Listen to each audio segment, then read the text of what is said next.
Hi guys, Bran here, and welcome to another commentary video. Today we're going to be talking about a new problem with Dead by Daylight player test betas, because I did the player test beta, I opened it, I played it for hours upon hours for the new Tomb Raider chapter that's coming out. The player test beta was mostly great, but there was something that I very much noticed that was kind of ruining my experience a bit. And it was something that I noticed on the last player test beta, but I thought it was just a one-off issue and it wouldn't be pervasive, but now it's continuing to be an issue, so now I am going to talk about it. So in the player test beta where they updated the store, they gave out a ton of Oryx cells so they could test out the new store. Cool, awesome.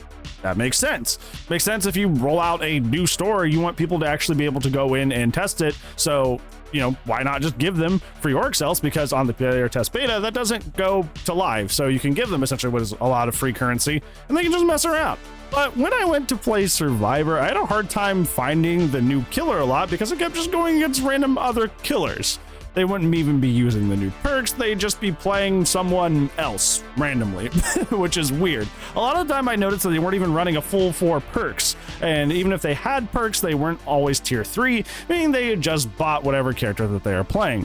However, at the end of the day, I faced Vecna enough that I had a good time with the new content and got to understand what it was like facing them. But this new Tomb Raider mid-chapter came with huge character reworks to the Knight and Singularity, so I wanted to face them to learn what they were like in their new strength. I played a lot as them, but I wanted to face them as well.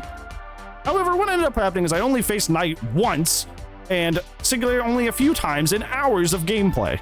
Most of the killers I faced were actually unknowns and Weskers. Those were the characters I was getting the most.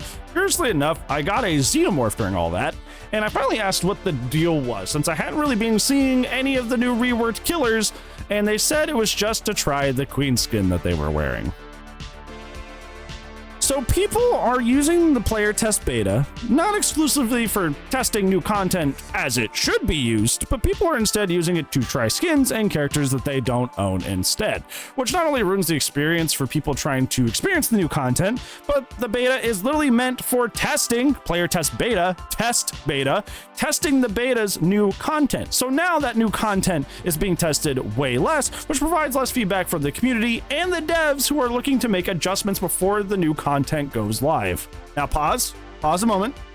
I know you're probably either in the middle of a comment or you've already finished a comment asking what the big deal is. What's the harm with people trying new stuff? I just said that, you know, just a second ago, that the point of it is it sullies the beta, the test beta aspect of a player test beta, which is the point is testing new content for feedback for the adjustment on the live update. Obviously, not only for the community, but for the devs as well. When people are not playing the new content, it means people inherently are not getting as much feedback, which means they're going to have less info to act on for the final update. However, do not worry. Don't worry. I got you. I thought of something. I'm getting ahead of the contrarian YouTube game now. I'm thinking of stuff ahead of time. So let's go ahead and talk about it. I suggest to combat this new habit that people have with the Oryx cells in the store and the player test betas, that behavior bring back an old offering, the good old Splinter offerings. If you don't know, there was an old offering way back in ancient Dead by Daylight times that you could actually play a killer you do not own by playing with these Splinter offerings with no perks and no add-ons just one time. And it was kind of like a demo. It was kind of like a, not Demogorgon, but like a game demo. It was a little demo of that character to see if you liked them and their power. That way you could potentially say, this is for me, I'm going to buy them, or oh, this is not for me, I'm going to look at a different killer. These have got disabled years and years ago, a very long time. They have not been in the game for quite some time. But if you know, we are seeing in the player test beta that there is a demand for people to be able to demo out things that they do not own, it may be smart to introduce something like this back into the game. The way I would do this personally would to make it like its own rarity outside of like iridescence or something like an event offering that's like it's special and only shows up once in a blue moon, and then you can go grab it in your blowhead, do it once, and also that pool for those Splinter offerings carries over into your customs, because usually customs you can just use whatever offering you want that is available in the game.